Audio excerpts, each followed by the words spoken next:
Et ici, pour moi, c'est que du bonheur, quoi, parce que...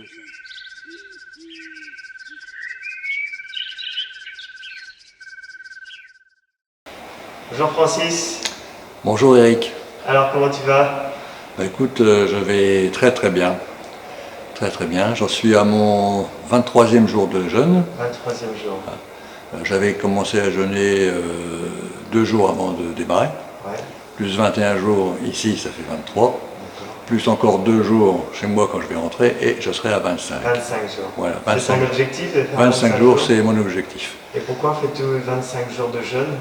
Alors 25 jours de jeûne, parce que depuis que j'ai mis, je dirais, le pied dans le jeûne, je me suis documenté Ouais, et plus les informations que tu nous as données, ouais. j'ai conclu que 21, 25 jours, c'était la durée pour quelqu'un qui est en bonne santé, comme moi. Oui. Je n'ai pas de souci de santé. Et c'était pour moi un moyen de remettre les compteurs à zéro. Hein. C'est un reset? C'est un reset, voilà, oui, c'est la version anglaise. Et alors c'est difficile de jeûner comme ça 23 jours et bientôt 25? Euh, Pas plus pour moi que de jeûner une semaine l'année dernière, que j'avais fait également avec toi, et que j'avais poursuivi jusqu'à 12 jours. Pour moi, manger ou pas manger, en fin de compte, ça ne me fait pas d'effet. C'est certain qu'au bout de 23 jours, comme je suis aujourd'hui, je ne courrai pas mon marathon que j'ai envie de faire à la fin de l'année. Il faut mettre les choses dans le contexte quand même. On a une baisse de tonus physique, hein, parce qu'on n'apporte plus rien à notre corps, donc il n'a plus les mêmes capacités. Sorti de là, au niveau difficulté, ça fait plus de bientôt 3 ans maintenant que je pratique le jeûne. J'ai commencé par le jeûne intermittent, c'est-à-dire j'ai commencé par faire sauter le petit déjeuner, Ouais. et puis j'avais du surpoids. L'idée c'était du surpoids, de laisser évaporer les kilos que j'avais en trop. De ma vie, je n'ai jamais fait de régime. Euh, j'ai vu ma mère toute sa vie qui en a fait, et toute sa vie, elle a fait du yo-yo. Donc j'ai dit très peu pour moi. Et puis un beau jour, je suis tombé par hasard, vraiment par hasard, sur le jeûne. Je me suis documenté, et c'est là que j'ai commencé à faire du jeûne intermittent, sauter le petit déjeuner le matin. Ça se passait facilement, sans problème. Après, j'ai été un peu tiraillé parce que tout le monde nous dit, y compris les médecins, qu'il faut un bon petit déjeuner, c'est le repas principal de la journée. Donc j'ai dit, bon, c'est tout, je fais abstraction de ça, et puis j'y vais. Donc j'y suis allé, j'ai fait ça pendant plusieurs mois, et juste ça, sauter le petit déjeuner. Et puis j'ai descendu 3 kilos, 4 kilos, comme ça, tranquillement, quoi. Moi, je suis pas le genre à passer sur la balance tous les matins, donc une fois par mois, c'est très bien. Et puis, j'ai vu qu'on pouvait aller un petit peu plus loin, donc j'ai fini par sauter le repas du midi, ce qui fait que je mangeais le soir, et je remangeais le lendemain soir. Ça me faisait un jeûne, en gros, de 24 heures, quoi. Et donc avec tout ça, tu amincis de combien? Eh bien, je faisais 95 kilos. Enfin, je ne sais plus, parce qu'après 95, je n'ai plus voulu monter sur la balance. À cette époque-là, j'étais stressé, et moi, quand je suis stressé, notamment le soir, j'ai tendance à manger beaucoup le soir. Ce qui n'est pas le meilleur pour le corps, mais c'était comme ça. Et j'ai descendu facilement 9-10 kilos, comme ça. J'étais redescendu à 85, 86. Et c'est comme ça que je suis arrivé chez toi l'année dernière, hein, donc avec 85 kilos, autour de ça. Et donc quand je suis rentré chez moi, après avoir poussé à 12 jours, j'étais redescendu aux alentours de 77 par là. Hein, voilà. Et puis l'année s'est passée, j'ai fort occupé. J'ai pas fait tout à fait d'ailleurs le sport que j'aurais voulu, parce que j'adore faire du sport. Pour moi, c'est un besoin. Ça me permet d'équilibrer, ça me permet d'évacuer le stress, donc il faut que je fasse du sport. Je suis un coureur à pied, donc c'est l'idéal pour évacuer tout le stress qu'on peut avoir sur soi dans la journée. Donc j'ai terminé l'année et quand je ne sais pas si tu te souviens, mais l'année dernière quand je suis parti, je t'avais dit, je t'avais dit, et je tiens un cahier personnel tous les jours et en rentrant du séminaire l'année dernière, j'ai marqué sur mon cahier, j'y retourne l'année prochaine pour 3 semaines. Voilà.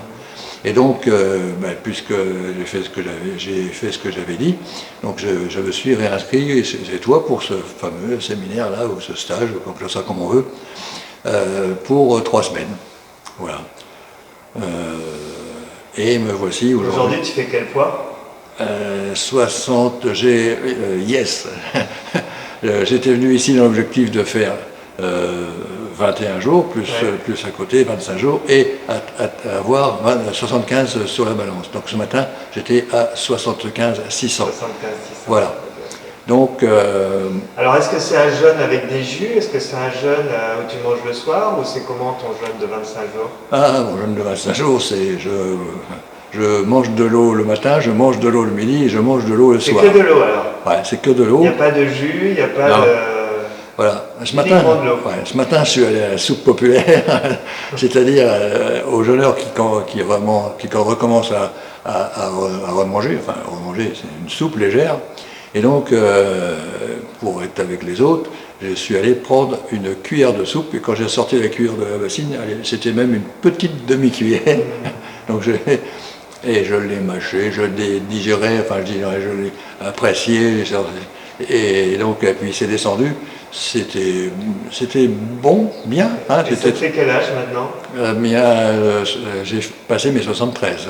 73 ans. Voilà, ouais. Et tu as des problèmes de santé? Non, j'ai pas de problème de santé, pas du tout.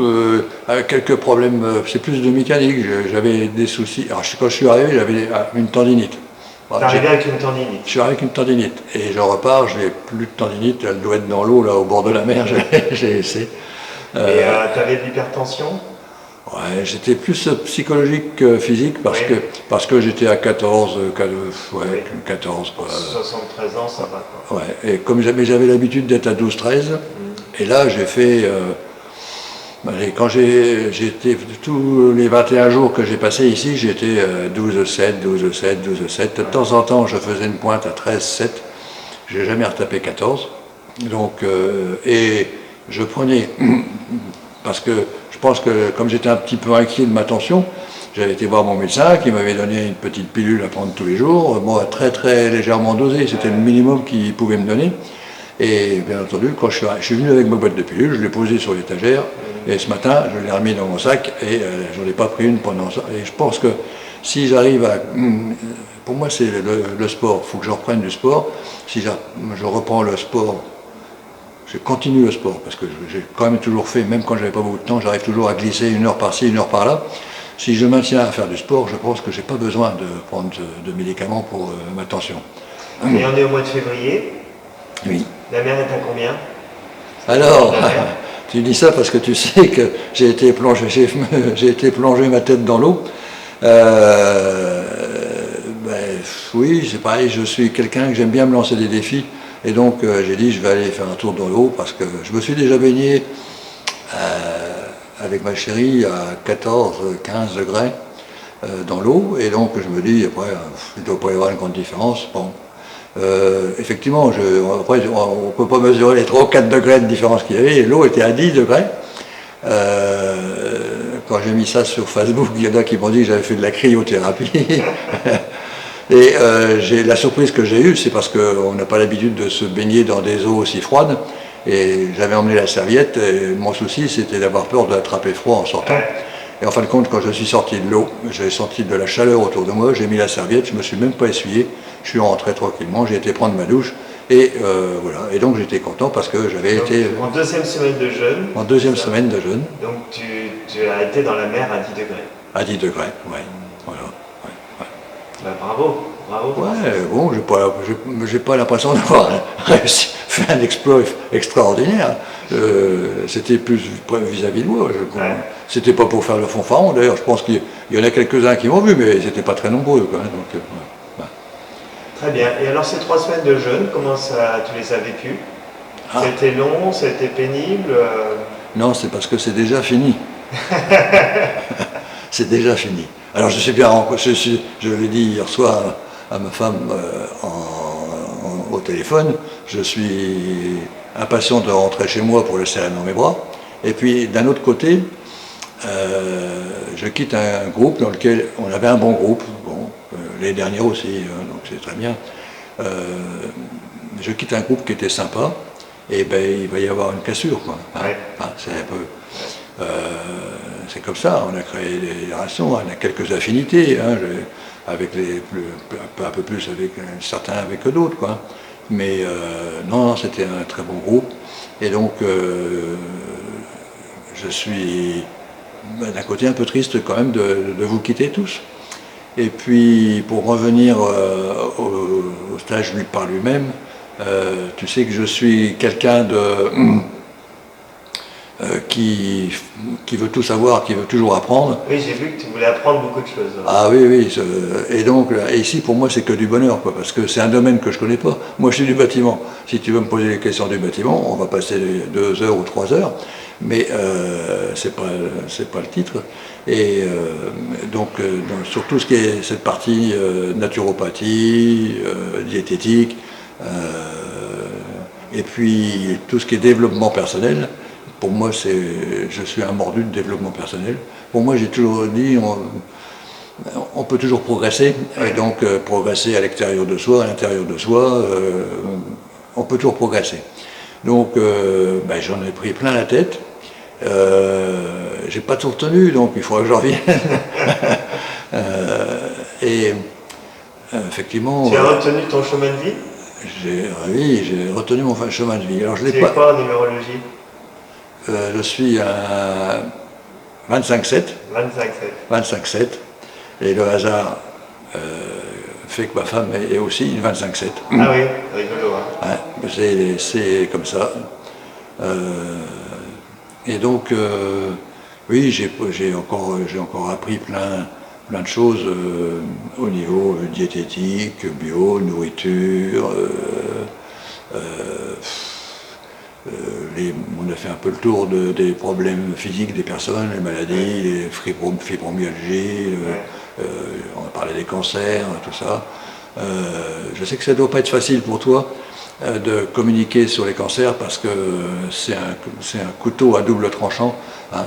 On sait qu'aujourd'hui il y a tellement de lobbies autour de ça, de la médecine, qu'ils sont tous prêts à tomber à bras raccourcis sur les gens comme toi. Donc effectivement, puis tu ne le fais pas, donc c'est pas, tu n'as jamais dit venez chez moi, je guéris le cancer. Hein, voilà. Donc de ce côté-là, j'espère que personne ne viendra t'embêter. Mais néanmoins, on a plein d'exemples où on a des rémissions et du cancer et d'autres choses. En fin de compte, il n'y a pas que le cancer. Hein. Les fibromyalgies, une autre maladie aussi, polyarthrite, psoriasis, les dépressions, enfin, c'est le côté tout ce qui est mental. Enfin bref, il y a plein de choses que j'ai vues, et il n'y a pas que chez toi, hein, parce que j'ai lu d'autres livres qui ne sont pas de chez toi, et ils disent la même chose. Hein, ils disent la même chose. Bon, c'est pas pour rien qu'il y a dans certains pays, notamment l'Allemagne, aujourd'hui, où les cures de jeûne sont pris en charge par la sécurité sociale. Hein, nous en France, la France, je sais pas. Donc, en attendant, on ne sait pas, quoi, c'est tout. Donc oui, on a parlé des maladies, on a parlé de développement personnel. Alors là, quel bonheur, quel bonheur. Bon, avec des gens qui travaillent avec toi, c'est-à-dire Alain, pareil, on a appris beaucoup de choses. Hervé, c'est une autre manière, c'est une autre approche avec Hervé. Et on a travaillé profond, hein, ça descend profond, quoi. On descend profond dans l'âme, dans l'être humain. Et quoi dire d'autre? Ouais, je vais le dire, bon, c'est tout, pas de honte. Puis je pense aussi que je crois que encore cette année, je suis assez pudique et Et j'ai dû laisser un peu de pudeur par terre. Et donc, j'ai pleuré plusieurs fois, parce que je suis d'un caractère peut-être un peu émotif, mais j'ai pleuré de joie et de bonheur. Et ça, je n'avais jamais fait. Ça, je peux dire que je te remercie là-dessus, parce que le hasard qui n'existe pas a fait que j'étais là le jour et tout ça. Et donc, c'était au Cercle du Cœur. Au Cercle du Cœur, où j'ai pleuré pendant une demi-heure. Hein. Connexion au cœur. Ouais. Et je ne voulais plus arrêter, parce que tellement pour moi c'était énorme, c'était beau, c'était plein de bonheur. Je donnais, je recevais. J'aurais pu tenir, ça a duré une demi-heure, mais j'aurais pu tenir une demi-heure parce que j'avais plus envie que ça s'arrête. Et donc, c'est des larmes de joie alors. Et c'était que des larmes de joie et que des larmes de bonheur. Les gens pensaient que c'était de l'émotion pure, si tu veux. Hein. On dit quelque chose, il est émotif, il pleure un peu. Là, non, je voulais pas que ça s'arrête. Quand t'es ému puis que tu pleures, bon, déjà tu as un peu de pudeur, donc tu as envie d'arrêter, tu essuies les yeux. J'ai pas essuyé mes yeux pendant une demi-heure. Hein. Ça coulait sur ma barbe, sur mes cuisses. Hein. Je m'en fichais. Je ne voulais plus bouger, je voulais que ça continue. Donc, voilà, pour ça, je suis hyper content. Et puis, je cherche d'autres sujets de satisfaction, mais je crois que j'ai fait le tour de pas mal de choses. Merci beaucoup, Francis. Mais je t'en prie, Eric, et puis je pense peut-être à l'année prochaine. Ok, merci.